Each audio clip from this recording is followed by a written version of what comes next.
तर मित्रांनो, मी आज तुम्हाला 2 अशा क्रिकेटरची गोष्ट सांगणार आहे की ज्यांना काळानुसार लोक थोडे विसरत गेलेत, पण त्यांचा रिलेव्हन्स खूप महत्त्वाचा आहे आजच्या तारखेला माझ्या मते, आणि त्यांच्याबद्दल लोकांना कळणं खरंच गरजेचं आहे असं मला वाटतं.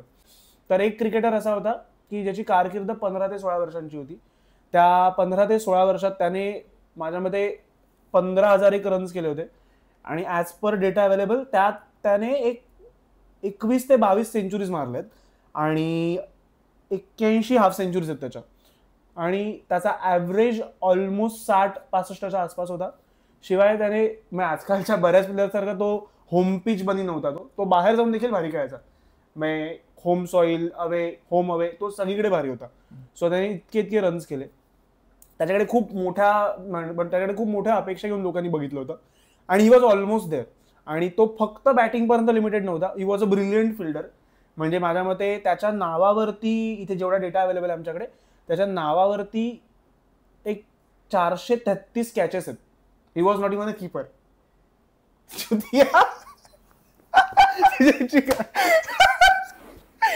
लाज वाटत तुला स्वतःबद्दल हे सगळं बोलताना.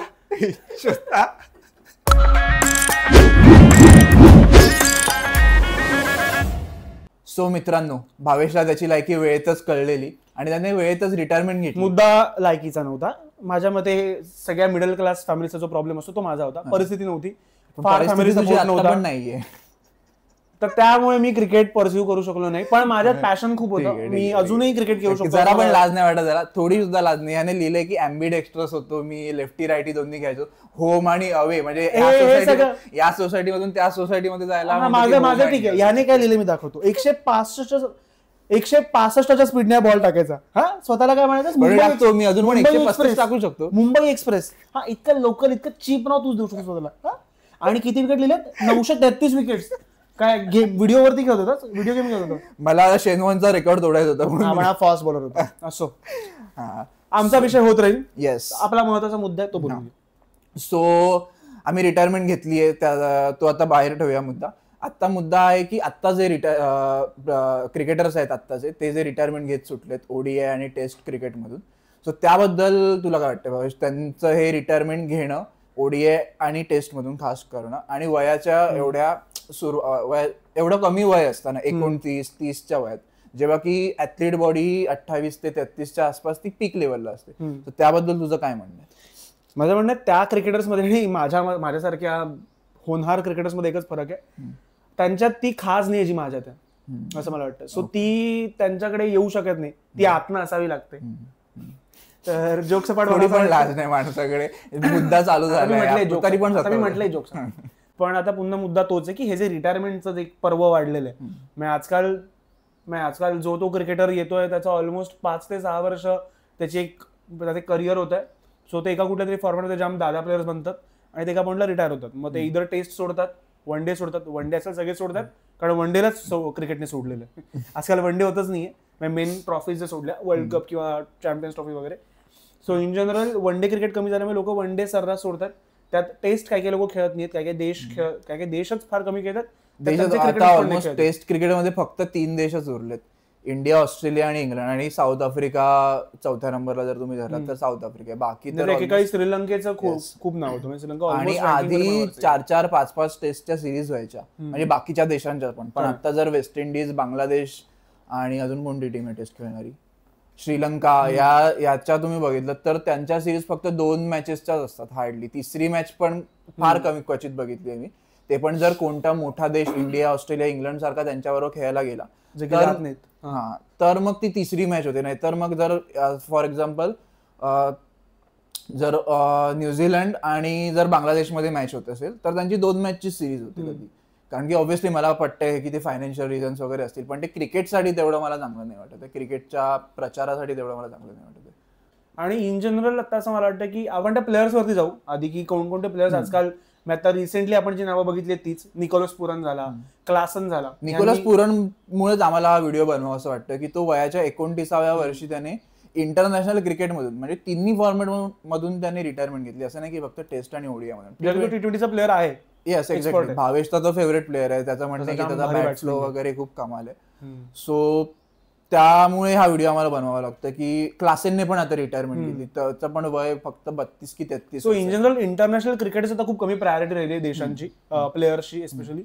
सो ते झालंय. आणि इन जनरल आता लोकांना आता करिअरची लॉन्जिव्हिटी वगैरे याने फरक नाही पडत आहे. म्हणजे त्याच्या त्यात इंडियन क्रिकेटमध्ये तुम्ही बघाल तर अजूनही लोक म्हणतात की आम्हाला टेस्ट खेळायचं आहे, आम्हाला सगळे फॉर्मॅट्स खेळायचे आहेत, आम्हाला किती वर्ष खेळायचं आहे. बट बाहेरच्या देशात बऱ्यापैकी म्हणजे ऑस्ट्रेलिया आणि इंग्लंड थोडं कमी त्या मनाने, पण जे देश आहेत आफ्रिका म्हणा, वेस्ट इंडिज म्हणा, तर ह्यांनी ऑलमोस्ट आता ते लोक रिटायरमेंट प्रिफर करतात कारण त्यांना फ्रँचायझी क्रिकेट खेळायला मिळणार आहे.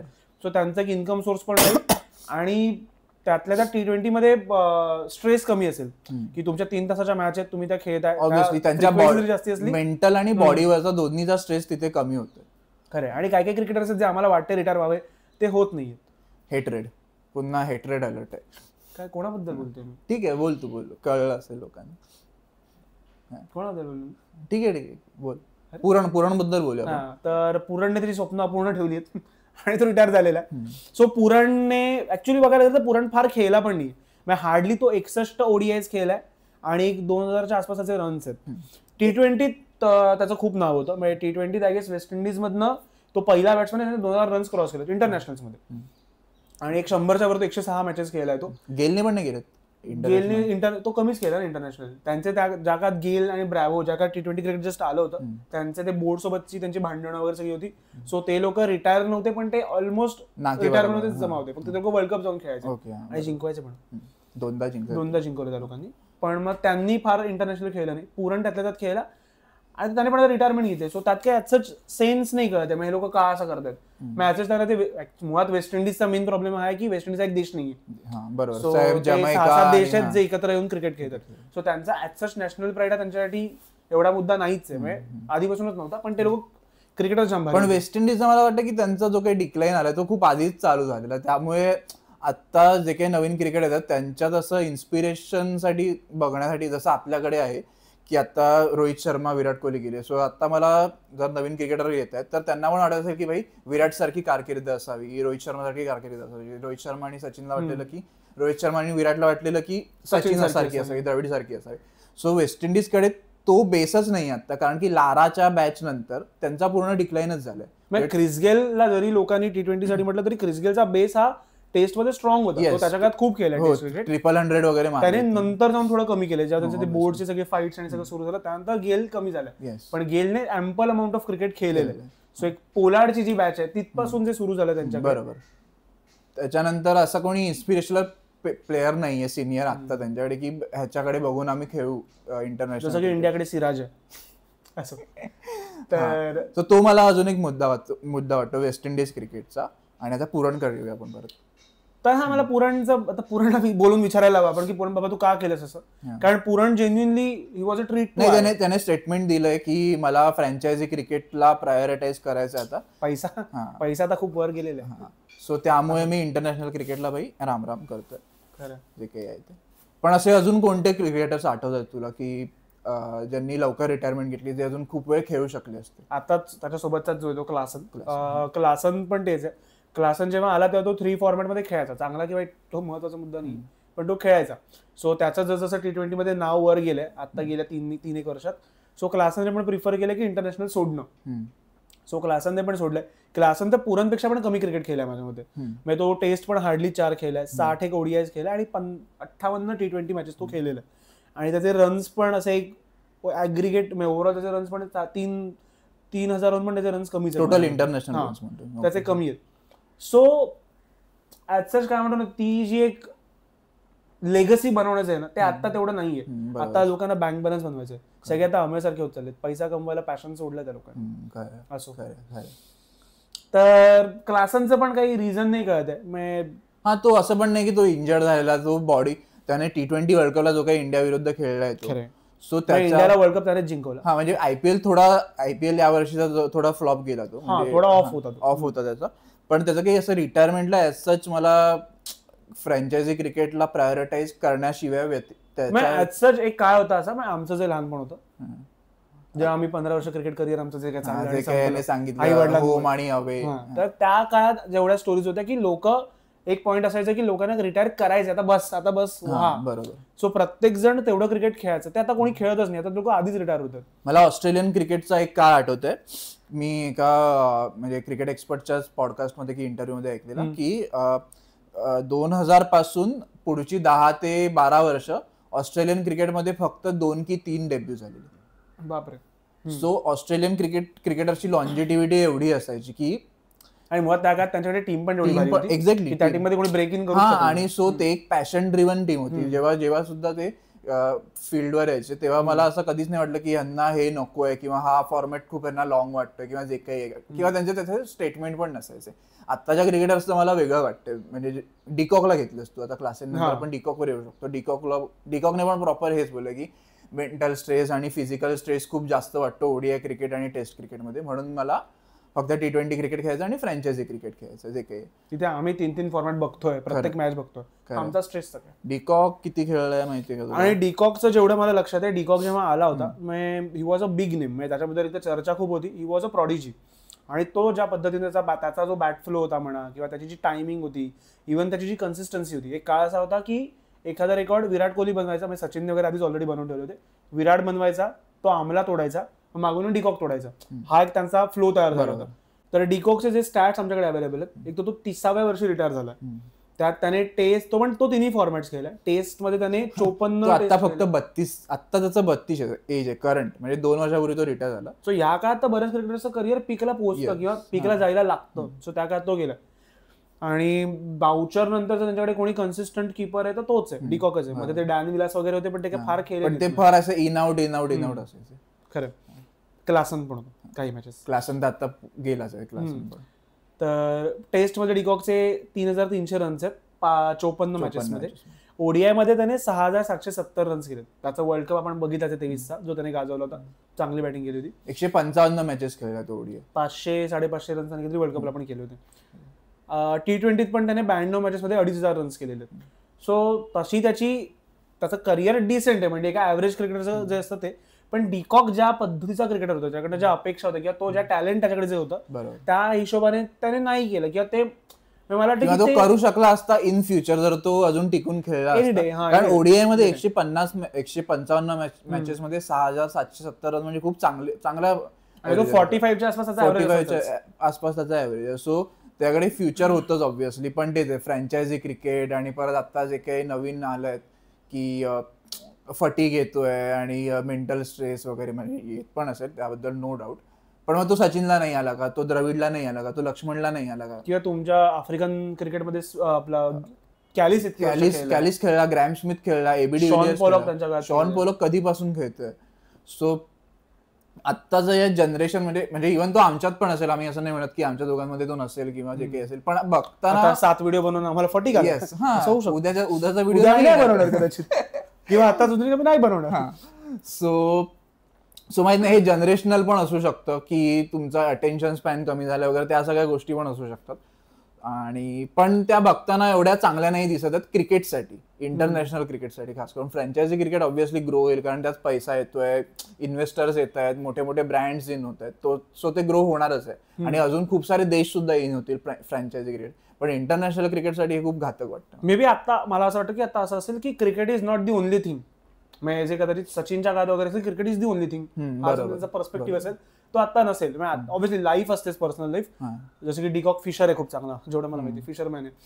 सो हा सँटनरचं काय, पार्ट टाइम क्रिकेटर, फुल टाइम गोल्फर. सो तसं बऱ्याच लोकांचं आहे. तर मला वाटतं की ते जे आहे ना, की स्टॅटिस्टिकली म्हणा किंवा एक करिअर, खूप मोठं करिअर असावं वगैरे, हे आता अम्बिशनच नाही. आता ते का कसं आहे, किंवा क्रिकेट मोर ऑफ प्रोफेशनलिझम कडे जाते आता. की म्हणजे कसं सांगू, आता मी लास्ट टाइम एका न्यूज आर्टिकल मध्ये वाचलेलं की क्रिकेट सुद्धा थोड्या दिवसांनी असंच होणार आहे की मी भाई 5 to 9 जॉब पण करतोय आणि मी मग रात्रीच्या जाऊन लीग्स पण घेतो, कळलं, लीग्स पण घेतो. सो ते मोर ऑफ प्रोफेशनलिझम कडे जाणार आहे अजून. म्हणजे तू फुटबॉलचा जो पॅटर्न म्हणतो सेम.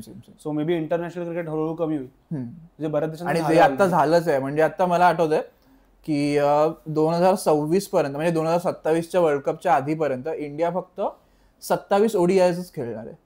म्हणजे 27 मॅचेस आहेत विराट आणि रोहितला बघण्याचे तुमच्या? काय माहिती, आता काल एक न्यूज आलेली की रोहित शर्माला सॅक करतात ओडीआय क्रिकेटमधून पण, कारण की त्याच्याकडून एक्सपेक्टेड होतं की चॅम्पियन्स ट्रॉफी नंतरच तो ओडीआय मधून सुद्धा रिटायरमेंट घेईल, अशी न्यूज आली आहे. याबद्दल काही तथ्य नाही, म्हणजे एका अर्थी तुम्ही बघाल तर विराट आणि कोहली सारख्यांना तुम्ही निर्लज्ज म्हटलं. विराट आणि कोहली तसं म्हटलं तर विराट आणि रोहित हे निर्लज्ज झालेत मग त्या मानाने, की त्यांची इतकी वर्ष खेळून पण त्यांना अजूनही खेळायचं आहे. सो शेवटी भूकेचा प्रश्न आहे माझ्या मते. आफ्रिकेत जाऊ दे, एवढं नको, खूप खूप जास्त डार्क होईल. ते जाऊ दे. तर हा मग एकंदर क्रिकेटची भूक, क्रिकेटची खास जी काय म्हणतोय ती आपण, ती थोडीशी फेड होत चालली. म्हणजे विराट आणि रोहितची जी बॅच आहे ती लास्ट असेल मला असं. हा म्हणजे विराट, हा ऍक्च्युली बरोबर बोलतोस तू. विराट, रोहित, त्याच बॅचचे स्मिथ आहेत, विलियम्सन आहेत, इव्हन नंतर रूट ह्या लोकांबरोबर. सो आता थोडं आधीच्या काळात सुद्धा जाऊया, म्हणजे 90s मध्ये किंवा 80s मध्ये जे काही क्रिकेट होतं त्यापैकी कोण कोण लवकर रिटायर झालं किंवा रिटायरमेंट घ्यावी लागली त्यांना ते बघूया. त्यापैकी एक नाव होतं जे खूप मोठं आहे, जे आता सुद्धा खूप मोठं नाव आहे, रवी शास्त्री. त्यांनी 30व्या वर्षात रिटायरमेंट घेतलेली, जस्ट लाईक डिकॉक. सो त्याबद्दल काय वाटतं, का रिटायरमेंट घेतली असेल त्यांनी? ते बाई आणि बाटली हिने घरदारण घेतली. तर रवी शास्त्री बद्दल हे नाही, जेवढा डेटा अवेलेबल आहे असं काय म्हणतो, असं इंटरनेट म्हणतंय, खरं काय ते रवीलाच माहिती. तर की नी इंजरीचा खूप मोठा इश्यू होता आणि he was a left arm spinner आणि बॅट्समन पण, ऑलराऊंडर होता तो. कपिल देवला फार आवडायचा रवी शास्त्री. तो म्हणाला होता की talentless player also can become have a great long career. So त्याच्याबद्दल तो पण नाही राहिलं ना लॉंग करिअर, तर 30 मध्ये मॅचेस बऱ्याच खेळले. डेब्यू त्यांचा लवकर झालेला, पण 30 पर्यंत खेळले. आणि आजच्या काळात तुम्ही बघितलं तर 80 टेस्ट ही खूप मोठी हे झाली, खूप मोठं करिअर झालं. ज्या लेवलला लोक रिटायरमेंट घेतात टेस्ट मधून, त्या लेवलला तरी 80 टेस्ट मॅचेस आहेत, 150 ओडी आहेत आणि ओव्हरऑल 280 विकेट्स आहेत इंटरनॅशनलला. आणि एक 3800 रन्स आहेत टेस्ट मध्ये आणि 3000च्या आसपास, 3000च्या वर रन्स आहेत ओडीआय मध्ये. सो ही वॉज त्या काळाचा जडेजा. नाही पण अजून पण तो माणूस फिटच वाटतो मला, एवढ्या सगळ्या पार्ट्या करून पण. इन्स्पिरेशन घेतलं पाहिजे, इन्स्पिरेशनल तर आहे. पण मग त्या काळात तो पण लवकर रिटायर झाला होता. आणि अजून एक सरप्राइझिंग नाव त्या काळातलं जे होतं, म्हणजे त्याची बॉलिंग आम्ही ऐकली फार, बघितली कधीच नाहीये मी. बघितली ICL नावाची एक लीग लागायची, इंडियन क्रिकेट लीग, त्यात तो टाकायचा. आणि ही वॉज अ विझार्ड म्हणजे स्पिन बॉलिंगचा. सकलेन मुश्ताक माझ्या मते दुसरा पहिल्यांदा युज केला इंटरनॅशनल क्रिकेटमध्ये, नंतर मग तो मुरलीधरनकडे आला. आपल्याला म्हणजे आत्ताच्या पोरांना वाटत असेल की मुरलीधरननेच इन्व्हेंट केलं, तसं नाही. सकलेन मुश्ताकने दुसरा आणला इंटरनॅशनल क्रिकेटमध्ये प्रॉपर, नंतर मग मुरलीधरन. आणि सकलेन मुश्ताक म्हणजे त्या काळात ऍट द एज ऑफ 27 तो रिटायर झाला. त्यामुळे खूप लवकर करिअर सुरू केलं होतं, 18-19 ला सुरू केलं होतं. त्या एवढ्या वेळात त्याने 170च्या आसपास ओडीआय खेळले, 288 विकेट्स आहेत, म्हणजे 12 स्टॅट होतं ओडीआय क्रिकेटमध्ये की त्याने 250 विकेट 138 मॅचेस मध्ये त्याने 250 विकेट्स घेतल्या. सो तो फास्टेस्ट आहे 250 विकेट्सला पोहोचणार. इव्हन 49 टेस्ट मध्ये 208 विकेट्स आहेत. मला एक ती मॅच माहिती आहे, ती पण ऑब्व्हियसली व्हिडिओज मध्येच बघितली. सचिनची एक चेन्नई मधली मॅच आहे जी खूप म्हणतात लोक की सचिनने काहीतरी 100च्या वर एकटा तो फाईट करत होता आणि इंडियाला काहीतरी 24 रन्स हवे होते, 4 का 5 विकेट्स होत्या. सचिनने ती मॅच काढली होती आणि सकलेन मुश्ताकला दिली बॉलिंग आणि सचिनने हवेत उडवला, कावळा उडवला आणि मग सचिन आउट झाला. त्यानंतर 5वी आय गेस सचिनची गेली आणि त्यानंतर इंडिया शेवटची 24 रन पण बनवू शकली नव्हती, thanks to Saqlain Mushtaq. So त्याच्या नावावर तिच्या खूप हिस्टॉरिक मॅचेस आहेत. आणि तो आताही तो आहे, इंग्लंडचा कोच राहून झालाय. आणि ह्या लीग मध्ये पण खेळत होता आपलं लेजंड्स लीग, त्यात पण सचिनला आउट केलं वाटतं त्याने एका मॅच मध्ये. कारण सचिनचं ते होतं की त्याला तो पिक करता नाही यायचा, सकलेन मुश्ताक खूप लोकांना पिक करता नाही यायचा. सो त्याच्या माझ्या आधी त्याला डोळ्याचा पण इश्यू होता, त्यानंतर तेच बाकी पायाची इंजरी, हे सगळ्या इंजरी, त्याने पण लवकर रिटायरमेंट घेतली. पण मेजरली त्याच्या डोळ्याबद्दल त्याच्या खूप ऐकलं होतं मी, त्याच्या डोळ्यामुळे त्याला प्रॉब्लेम झाला होता. सो सकलेन मुश्ताक 27 ला रिटायर झाला होता. पण ठीक आहे, त्याच्याकडे कदाचित ते मेडिकल रिझन होतं, जे काय होतं ते होतं. त्याच्यानंतर आहे मित्रांनो झिम्बाब्वेचा एक प्लेअर, खूप जास्त फेवरेट नाहीये, ततेंदर तैबू, जो की 29व्या वर्षी रिटायर झाला. माझी ततेंदर तैबूची मेमरी ती आहे की मी आपले ते क्रिकेटवाले कार्ड्स असतात ना, त्याच्यामध्ये त्याचे स्टॅट्स खूप कमाल वाटायचे मला बघताना. बाकीच्या प्लेयर्सची ऑब्व्हियसली इंडियन प्लेयर्सचे वर होते त्याच्यापेक्षा, पण झिम्बाब्वेच्या प्लेअर कडून हे तुम्ही एक्सपेक्ट नाही करत की एवढे चांगले त्याचे स्टॅट्स किंवा एवढं बोललं जातं त्या प्लेअर बद्दल. सो त्याचं एकदा तू हे दाखव. तर तैबूचं रिझन हे होतं की तो रिलिजियस वर्क साठी गेला मे बी. हा, त्याला चर्च साठी काम करायचं होतं आणि त्याला Christianity ख्रिश्चनिटी स्प्रेड करायची होती, म्हणून मग त्याने 29व्या वर्षीच प्रोफेशनल क्रिकेटमधून त्याने रिटायरमेंट घेतली. म्हणजे त्याने पण 28 टेस्ट खेळले आहेत, 150 ODI खेळले आहेत, एक त्याचे पण 5,000च्या आसपास रन इंटरनॅशनल रन्स आहेत. पण ठीक आहे, झिम्बाब्वे सारख्या देशात तू म्हणू शकतो की कदाचित क्रिकेटचा तेवढा स्कोपच त्यांच्याकडे कमी झाला होता, ज्या काळात तैबू खेळायचा त्या काळात. बरोबर, So त्याच्या maybe आधीपर्यंत त्यांनी ते होतं, म्हणजे reason professional call असेल तो, 2003च्या आधी वगैरे झिम्बाब्वे ज्या काळात हिस्ट्री अँडी फ्लावर्स वगैरे फ्लावर ब्रदर्स ज्या काळात होते त्या काळात होतं, म्हणजे झिम्बाब्वेचं प्रॉपर नाव होतं. त्याने इंडियाला पण हरवलं वर्ल्ड कप मध्ये, पाकिस्तानला पण हरवलं. तर त्यांचाच एक प्लेअर आहे हेनरी ओलांगा, तो 26व्या वर्षी, म्हणजे पण तो आता खूप मोठा पॉपस्टार आहे माझ्या मध्ये तिकडचा. अच्छा, म्हणजे आता आम्ही ज्या वयात ज्या वयाचे आम्ही नाही आहोत 26, आमचं वय आता ऑलमोस्ट 28-29 आहे. माझं कमी आहे, माझं 23 वगैरे.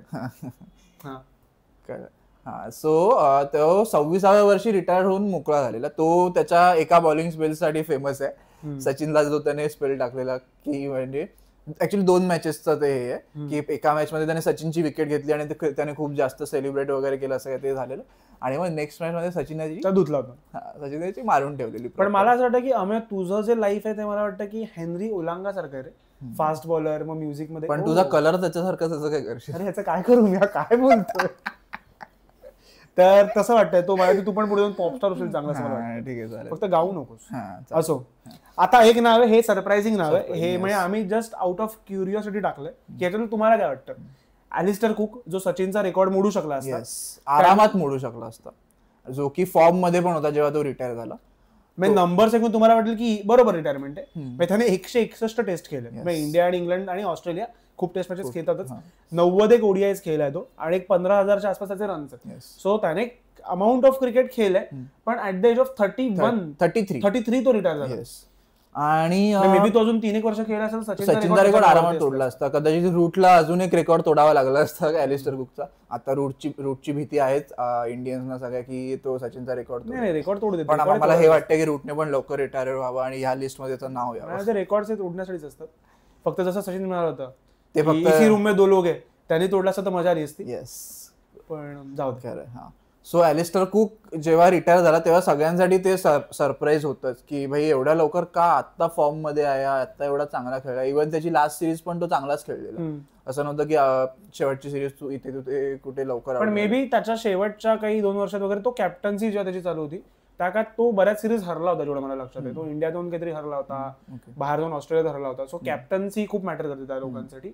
सो त्यांनी जसं तू बघशील तर रूटला रिटायर का नाही केल्याचं एक रिझन आहे की तो बॅट्समन म्हणून खूप चालत होता. कुकची थोडी बॅटिंग पण थोडीशी डीप जायला लागली होती, अगदीच नाही. म्हणजे त्याने रिटायरमेंट घ्यावी एवढी नव्हती ती, पण थोडा फॉर्म तो अगदीच त्याचं असं नव्हतं की त्याचा बॅटला बॉल लागतच नाहीये, जसं अमेयचं होतं माझ्या बॉलिंगच्या पुढे बॅटला बॉल लागत. ठीक आहे, आपण एक व्हिडिओ टाकूया मॅचचा खेळतानाचा, मग कोण आपल्याला शूट करणार आहे? तुला कोण शूट करणार? नाही, कळू दे ना लोकांना. हा, सो असं नव्हतं की अगदीच हँड आय कोऑर्डिनेशन गेलंय, जसं की सेहवागचं झालेलं त्याच्या करिअरच्या शेवटच्या पार्ट्समध्ये, की त्याचा हँड आय कोऑर्डिनेशन खराब झालेलं वगैरे. त्यामुळे सो त्याचं ॲलिस्टर कुकचं असं काहीच होत नव्हतं. पण तरी पण तेच आहे, इंग्लंड ऑस्ट्रेलियाचं यू नेव्हर नो. त्यांना वाटलं रिटायरमेंट. गिलक्रिस्टने का रिटायरमेंट घेतलेली? गिलक्रिस्टला एक इझी कॅच पकडता नाही आला म्हणून त्याने रिटायरमेंट घेतली. त्याला कळलं की भाई झालंय, संपलंय, टाइम्स अप. इव्हन स्टीव्हन स्मिथने ओडीआय मधून रिटायरमेंट का घेतली? रिटायरमेंट यासाठी घेतली की तो आता चॅम्पियन्स ट्रॉफीमध्ये तो फुलटॉस बॉलवर आउट झाला. कोण बॉलिंग टाकलं? शमी, मोहम्मद शमीच्या फुलटॉस बॉलवर तो आउट झाला. मी खरंच एवढं वाटत असेल तर आम्ही तू बॅट नको पकडू किंवा तू बॉल पण आता घेऊ नको, जर एवढा खरंच ऑनेस्टी असेल आयुष्यात तुझ्या तर. ठीक आहे, तू मग लहानपणीच घेतला पाहिजे नव्हतं, तुझ्या आईला कळलं पाहिजे होतं की ह्याला बाई काहीतरी वेगळं करायला. तू वाचले असेल तर बघ जरा. म्हणजे ॲम्बिडेक्शियस, महात्मा गांधी, भावेश सुरते, कळतंय ना? जाऊ दे, चल. हा, सो अजून एक इंडियन प्लेअर आहे या लिस्ट मध्ये, सिराज. नाही, तो व्हायचा, रिटायर व्हायचा. हा पाठीच लागला सिराजचा. नाही, Siraj, I love you Siraj. England series भाई येते, तो खूप महत्वाचा. तो चांगला नाही, तो चालणार तिकडे असं मला वाटतं. त्याला खेळलो नाही खेळणार तो. सुरेश रैना, तो सुद्धा वयाच्या 35व्या वर्षी रिटायर झाला. पण त्याचं करिअर ऑलमोस्ट 33ला संपलं होतं, कारण त्यानं तो क्रिकेटच नाही केलं. म्हणजे त्याने ऍज कमबॅकच नाही केला. म्हणजे बरेच प्लेयर जे कमबॅक करण्यासाठी ट्राय करत राहतात. रैनाने ऍज ट्राय. पण रैनाचं यामध्ये यासाठी मला नाव वाटतं की त्याचं काहीतरी राहून गेलंय करिअर मध्ये करायचं. वर्ल्ड कप जिंकला तो ऑब्व्हियसली, वर्ल्ड कप सीएसकेला विचारा. सो त्याला बघून असं हे नाही वाटत की हा भाई एक सॅटिस्फाईंग एंड आहे त्याच्या करिअरला. म्हणून बऱ्याच लोकांच्या नाहीये रे. हा खरं. आपल्याकडे फक्त एंड आहेत, करिअर नाही. असो. So Suresh Raina 226 ODI matches खेळल्या इंडियासाठी आणि त्याचे रन आहेत 5615 आणि टेस्ट मॅचेस सुद्धा तो खेळलाय, जास्त नाही खेळला. पहिल्या टेस्ट मध्ये त्याने सेंचुरी सुद्धा मारली. त्यानंतर मग तो आउट ऑफ फॉर्म गेला. त्याचा शॉर्ट बॉल वाला जे काही त्याचा इश्यू अय्यरला पण आहे. येस, पण अय्यरने आता तो बऱ्यापैकी सॉल्व्ह केला आयपीएल मध्ये बघून तरी वाटतंय. सो त्याचा पण तो शॉर्ट बॉलवाला इश्यू होता, तो त्यांनी लोकांनी खूप चांगला पकडला. त्यानंतर मग त्याला टेस्टमध्ये चान्सेस नाही मिळाला. T20 मध्ये तो 78 मॅचेस खेळला इंडियाकडून आणि 1604 रन्स मारलेत त्याने. सो त्याच्या करिअर बद्दल तुला मला नाही त्याच्या करिअरला घेऊन काय वाटतं, तो इनफ खेळला की नाही खेळला? मला तरी वाटतं की तो नाही खेळला इनफ. आता याच्याबद्दल मी फार ओपनली बोलू शकत नाही कॅमेऱ्याच्या पुढे, पण ते जे काय त्याचं रिझन होतं की मला ते फार नाही. म्हणजे जेव्हा तो झाला तेव्हा मी म्हटलं होतं की मे बी त्याने थोडं धोनीला फॉलो करणं या ते पॅशन त्याने कमी ठेवलं असतं तर मे बी. पण त्यावर मला लोकांनी असं कमेंट केलं होतं की बट ही हॅड इनफ. माझं म्हणणं इनफ असेल, पण माझं मत आहे की तेच आहे पुन्हा सॅटिस्फॅक्शन कोणाला कुठे मिळतो सांगू नाही शकत. बघणाऱ्यांसाठी कदाचित ते सॅटिस्फॅक्टरी असेल की ज्या रैनाला आम्ही इंडियाला हे पण वाटलं असेल की भाई आता धोनी निघालाय, सो आता माझा जो बॅकबोन होता तो निघून चाललाय सिस्टीम मध्ये. पण काय बॅकबोन म्हणजे का? कारण धोनी असेपर्यंत त्याला एक चान्स, त्याला एक आशा असेल ना की भाई आता माझा कमबॅक होऊ शकतोय किंवा जे काही असेल. माझं ते कमबॅक कोणाचा येऊ शकतो. दादाने पण केला होता रहाणे आणि पूजा, पण तरी रहाणेला WTC ला चान्स मिळाला की नाही नंतर. सो माझ्यावर चान्स कोणाला मिळू शकतो. रैनाने ऍज सच दिलंच नाही माहिती तेवढं क्रिकेटला इंडियनला असं मला वाटतं. IPL मध्ये दिलं असेल त्याने, पण त्याने डोमेस्टिक मध्ये जाऊन पुन्हा फॉर्म डिस्कव्हर करणं वगैरे हे सगळं त्याने फार नाही केलं. आणि मला जेवढं माहिती की रोहित शर्मा म्हण किंवा Virat they had a good relation with Raina. So त्यांनी काही त्याला चान्स नसतं दिला असं नसतं झालं. आणि रैना नेसेसरी होता इंडियासाठी 19 वर्ल्ड कपला म्हणा किंवा हे त्यात जर त्याच्यासारखा जर प्लेअर असता जो मिडल ऑर्डरला एक मॅच थांबवतो किंवा सिच्युएशन खेळतो, सो तो वाईटर होता आपल्यासाठी. पण ऍज त्याने कमबॅकच नाही केला. आणि 19 नंतर 2011च्या वर्ल्ड कपला तो खूप चांगला गेला ऑस्ट्रेलिया विरुद्ध जो काही त्याने खेळला आणि तो बॅकअप प्लेअर होता. 35-36 रन बनवलेले त्याने. पण ती इनिंग खूप महत्वाची होती. युवराज सिंग बरोबर त्याने जी पार्टनरशिप टाकली. कुठली ऑस्ट्रेलियाची मॅच, इव्हन पाकिस्तानची सेमीफायनल ज्यात सगळे आउट झाले होते बरोबर, त्यात तो खेळला होता. म्हणजे सचिन गेल्यानंतर सचिनने 7व्या आउट व्हायचा प्रयत्न केला होता, त्याला 7व्यांदा आफ्रिदीने पकडलं. तर त्यानंतर धोनी आउट झाला, युवराज आउट झाला. त्यानंतर त्याने एक 40 रनची इनिंग केली होती ज्यामध्ये ती सेमीफायनल आपण जिंकलो होतो. सो रैना हा खूप काय म्हणतो ना क्रुशल प्लेअर होता मॅच जिंकण्याच्या कॉन्टेक्स्ट मध्ये. आणि मॅच पण त्याचं कॉन्ट्रीब्युशन असं नसायचं की 70-80 रन मारले त्याने, नोटेबल नसेल कदाचित ऑन स्टॅट्स नसेल तेवढं. पण तो जे काही 35 रन मारायचा, 40 रन मारायचा, ते त्या मॅचच्या कॉन्टेक्स्ट मध्ये खूप जास्त महत्वाचं असायचं खरं वाटतं. सो माझ्या मते त्याने पण लवकर रिटायरमेंट घेतली. थोडं अजून 3-1 वर्ष त्याच्याकडे करिअर होतं. ऑलमोस्ट तो कोहली आणि रोहितच्याच एजचा आहे, एवढा पण मोठा नाही येतो. बरोबर. त्यानंतर अजून एक प्लेअर आहे आपल्याकडे, प्रज्ञान ओझा, आपला लेफ्ट आर्म बॉलर स्पिनर. त्याच्याबद्दल सुरतेकडे खूप गोष्टी. नाही माझं काय म्हणणं नाही. प्रज्ञान ओझाची ऍक्शन माझ्या मते हे होती, थोडी फ्लॉड वाटायची, सस्पिशियस होती. सो त्यामुळे त्याच्यावरती ते एलिगेशन्स होते. आणि त्या प्रज्ञान ओझाने ते प्रूव्ह केलेलं की स्पिनर फुल स्लीव्हचे टी शर्ट्स का घालतात, तर हे कारण आहे. तर त्याचा आर्म थोडं तरी चकिंग होते असं म्हणतात. याबद्दल शुअर नाहीये मी. पण तू बॉलर आहेस ना काय असं? पण मी फास्ट बॉलर आहे. चकिंग लगेच कळते फास्ट बॉलरची. स्पिनरची चकिंग पकडणं खूप कठीण असतं. हरभजनची पकडली डिटेल्स. पण भजीवरती हे होते एलिगेशन्स होते. पण मला मेन रिझन वाटतं की त्या काळात धोनीला जडेजा मिळाला आणि इंडियाचा ओझा गेला. तर प्रज्ञान ओझाने पण 24 मॅचेस मध्ये 100च्या वर विकेट्स घेतलेले आहेत त्याने. 24 टेस्ट मॅचेस मध्ये. आणि ओडीआय पण त्याने 18 ओडीआय त्याने केलेत, 6 T20. करिअर त्याचं खूप छोटं होतं, पण तो खूप चांगला स्पिनर होता. म्हणजे चांगला स्पिनर पेक्षा खास करून इंडियामध्ये व्हरायटी त्याच्याकडे चांगली होती. आणि तो सुद्धा पेस व्हेरिएशन वाला बॉलर होता. आणि ऑब्व्हियसली बॅटिंग तो प्रोव्हाइड नाही पण तो धावायचा चांगला. लक्ष्मणला विचारायला हवं. लक्ष्मण ज्या शिवाय घातल्यात त्याला त्या मॅचला ओझा राहणार त्या रनसाठी. हा खरं. ती मॅच बघा तुम्ही, इंडिया वर्सेस ऑस्ट्रेलियाची, खूप कमाल मॅच. आता एक प्लेअर आहे इंडियाचा लडका अब्राहम डिव्हिलियर्स त्याच्याबद्दल काय वाटतं? अब्राहम डिव्हिलियर्सने पण खूप लवकर रिटायरमेंट घेतली आणि 34व्या वर्षी त्यांनी रिटायरमेंट घेतली आणि ते पुन्हा तेच की फॉर्म मध्ये असताना त्यांनी रिटायरमेंट घेतली, असं नाही की तो आउट ऑफ फॉर्म घेतला. आणि डिव्हिलियर्स वॉज ऑन द वर्ष की तो लेजंड लेजंड तर आहे, आता सुद्धा आहे, पण ते स्टॅट्स वाईज म्हणा किंवा एक ऑरा वाईज म्हणा तो खूप मोठ्या लेवलला पोहोचला होता. मला लक्षात आहे की आरसीबी कडे Virat Kohli obviously consistently run मारायचा, पण मॅच जिंकवण्यासाठी जर कोणाकडे बघितलं जायचं तर डिव्हिलियर्स कडे, की तो फिनिश करून येईल की आणि समोर कोणताही बॉलर असेल. मग त्याला डेल स्टेनला खूप मारले, त्याने पाठी वगैरे येऊन मारले कडक. आणि डिव्हिलियर्स तो कन्सिस्टंट होता, त्याच्याकडे आय गेस 50च्या वर त्याचा ओडीआयचा ऍव्हरेज आहे, टेस्ट मध्ये पण त्याचा आय गेस 50च्या वर ऍव्हरेज आहे, आणि T20 टेस्ट मध्ये तो दोन्ही प्रकारे खेळू शकायचा. एक मला इनिंग आठवते इंडिया विरुद्धची, जे त्याने वानखेडेमध्ये खेळले, फाफ डुप्लेसिस आणि एबी डिव्हिलियर्सने पार्टनरशिप दोघांनी उभं राहून 200-250 बॉल मध्ये त्याने 17-18 रन 36 रन्स मारलेले आहेत. इव्हन त्याने सेम इनिंग ऑस्ट्रेलियामध्ये 2 बॉल खेळली होती. शिवाय तो पेसी पण खूप खेळायचा. सो त्याकडे तो ऑल फॉर्मॅट प्लेअर होता, पण ते 34व्या वर्षी त्याला रिटायरमेंट का घ्यावीशी वाटली असेल, वी डोंट नो, कारण तो आयपीएल मध्ये सुद्धा चांगला खेळत होता. माझ्यामध्ये त्याच्या रिटायर होण्यामागे ते जे कारण आहे ते जेवढं मला माहिती आहे वाचून व्हिडिओज बघून वगैरे, की आफ्रिकन क्रिकेटमध्ये जेव्हा ती एक पॉलिसी आली की एक काळ होता आमच्या लहानपणी जेव्हा मखा एंटिनी हा एकच त्यांचा म्हणतो ना ब्लॅक रेसचा जो प्लेअर आहे तो त्यांच्या टीम मध्ये होता. त्यानंतर त्यांनी एक लॉ आणला की तुमच्या टीम मध्ये गिब्स पण ब्लॅकच आहे. गिब्स ब्रिटिश आहे? नाही, गिब्स ब्लॅक, ते हे आहे त्याचं मिक्स्ड आहे. तर ब्लॅक नाही ना? नाही, पण तो ब्लॅक रेस तिकडचा, रेस ती ब्लॅकच आहे त्याची. तर ठीक आहे. तर त्यानंतर त्यांच्याकडे असा लॉ आला की तू आफ्रिकेचे जे ओरिजिनल वाले प्लेयर्स आहेत ते तुम्हाला 4 टीम मध्ये असायलाच हवे. सो ह्या काळात डिव्हिलियर्स ऑब्व्हियसली कोणी बसवू शकणार नव्हतं, पण आय गेस ह्याच्याशी त्यांचा बोर्ड मध्ये वगैरे त्यांचे आपापसात मतभेद त्यांचे खूप होते.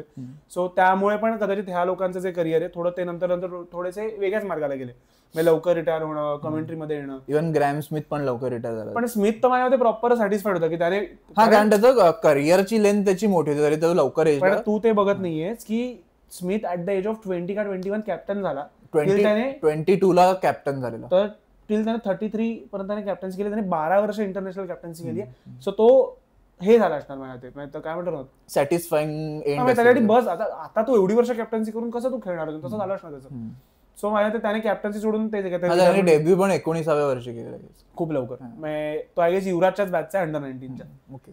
तर डिव्हिलियर्स असं मला वाटतं की स्टॅटिस्टिकली म्हणा किंवा तो ऑब्व्हियसली लेजंड आहे, पण मला वाटतं की तो खूप अजून वर जाऊ शकला असता. म्हणजे ऑलमोस्ट त्याच्या नावावरती 10,000 रन्स पण त्याच्यावरती कुठल्या फॉर्मॅटमध्ये झाले नाहीत ना, टेस्ट ना ओडीआय. तो टेस्टमध्ये एक 1300 रन्स त्याचे राहिले आणि ओडीआयमध्ये त्याचे 500 रन्स राहिले. ओडीआयमध्ये तर आरामात तो त्या 10,000च्या क्लबमध्ये पण नाही जाऊ शकला. सो त्याबद्दल मला थोडंसं त्याच्याबद्दल वाटतं.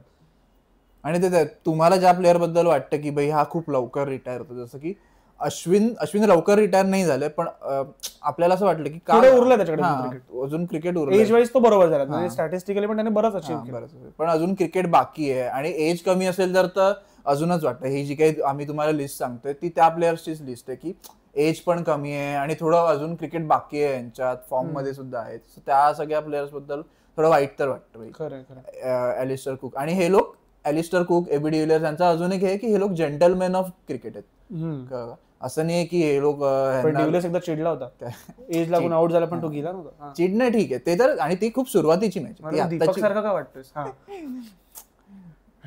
लोकांना माहितीये का दीपक कोण आहे? दीपक आहे आमचा चिडका क्रिकेटर आहे. तर सो असं नव्हतं की त्यांना हेट्रेड होते, हेटर्स होते त्या क्रिकेटर्सचे आणि वगैरे, त्यामुळे अजून वाईट वाटतं. क्रिकेटर्स 0 हेटर्स जे असतात ना ते त्या लिस्ट मध्ये खूप येतात, त्यात ते लोक होते. बरोबर. आणि अजून एक इंग्लंडचा स्पिनर आहे ग्रॅम स्वान, जो की पुन्हा 34च्या एजलाच रिटायर झाला. त्याचं करिअर पण तसं लेट सुरू झालं होतं जेवढं मला लक्षात आहे. बरोबर. इंग्लंडकडे त्या चांगला स्पिनर होता का कोणी? पनेसार नंतर स्वान आला. नाही, नंतर आला तो. ऑलमोस्ट तो पनेसार जायला लागलेला तेव्हा स्वान आला. पण इंग्लंडमध्ये ऍजच स्पिनर कोणता होता त्यांच्या आधी असं नावा रूपाला खूप भारी? ते ऍशले गाईल्स वगैरे. ऍशले गाईल्सच आठवतं. तर ठीक आहे, प्रॉपर ते नाव रूपाला आले. सो स्वान म्हणा, ट्रॉट म्हणा, हे सगळे क्रिकेटर्स त्या एका सिरीज नंतर रिटायर झाले जेवढं मला लक्षात आहे. मिचेल जॉन्सनची जी एक सिरीज 2014ची, ज्यात त्याने ऑस्ट्रेलियामध्ये जी ऍशेस झालेली, ज्यात त्याने असं म्हणजे लिटरली त्याने डिप्रेशन मध्ये टाकलं होतं, ट्रॉटला बाउन्सर टाकून तो ती सिरीज सोडून गेला. मग तो रिटायर झाला. मॅकग्रॅम्सन ऑब्व्हियसली ते रिझन नसेल, पण त्या सिरीज त्याला झालं असेल की आता मी फार कॉन्ट्रीब्यूट करू शकत नाही. सो इयन बेल पण आय गेस त्या सिरीज तो कमीच झाला क्रिकेटमध्ये. सो ग्रॅम स्वानने पण एक 250 विकेट्स काढल्या 60 टेस्टमध्ये आणि 100 विकेट काढल्या 70-80 ओडीआयज मध्ये. सो तसा तो कमीच खेळला, पण त्याच्याकडे पण क्रिकेट बऱ्यापैकी उरलं होतं. कारण स्पिनरकडे ते ती एक त्याच्याकडे काय म्हणतो एक ऍडव्हान्टेज असतं की त्यांची बॉडी तेवढी डॅमेज नाही होत जेवढी की फास्ट बॉलरची होते अमयासारख्या. हा, सो तो अजून क्रिकेट खेळू शकला असता हे पुन्हा आम्हाला ह्याच्याबद्दल पण वाटतं. आम्हाला अँडरसन बद्दल पण वाटतं की तो लवकर रिटायर झाला. हो, खूप लवकर retire at the age of 41. अजून खेळायला. आता त्याचे थोडे स्पेक्युलेशन आलेले की अजून मार्कवूड नाही आता इंडिया विरुद्ध इंजर्ड झालाय की म्हणजे की कारणामुळे तो नाही खेळत. सो अँडरसन परत येतो. सो मला असं वाटलेलं की कोहली पण परत येईल, मग मजा आली असती यार. इंग्लंड मधनं हा जोगा किती वेळा मारणार आहे एकाच ठिकाणी मला कळत नाही. एकाच ठिकाणी. हा, ठीक आहे. सो आम्हाला या प्लेयर्स बद्दल असं वाटतंय की भाई लवकर रिटायर झाले, क्रिकेट बाकी होतं. सो तुम्हाला अजून असे कोणते प्लेयर्स बाकी आहेत ते तुम्हाला माहिती की लवकर झाले रिटायर, किंवा असे कोणते वाटतात जे तुम्हाला व्हावे रिटायर व्हावे, हे पण ते सुद्धा आम्हाला तुम्ही कमेंट्स मध्ये कळवा. आणि आमचे व्हिडिओज तुम्ही असेच बघत राहा. लाईक करा, शेअर करा, सबस्क्राईब करा. मांडीला खाजला, क्रिकेटवरचा पहिला मराठी पॉडकास्ट. येस. कट करा. झोपला. चल दीपक, कट.